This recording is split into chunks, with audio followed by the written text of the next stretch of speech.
নমস্কার। দীপাবলি সংবাদ পাঠ করছি তাপস সিনহা। আজ বাঙালি জনমানসের আরেকটি শেষ উৎসব দীপাবলি।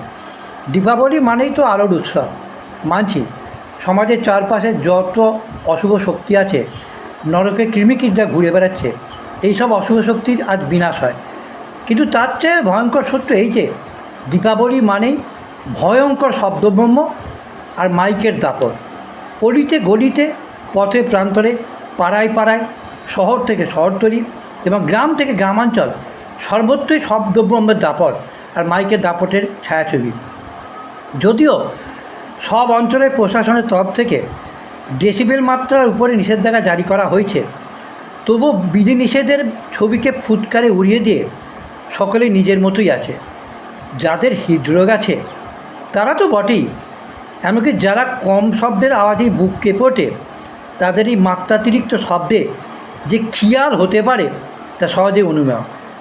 তাই শব্দদানবের হাত থেকে বা অত্যাচারের হাত থেকে কী করে বাঁচবেন তার প্রাথমিক টোটকা ডাক্তারবাবুদের মুখ থেকে না হয় শুনে নিন।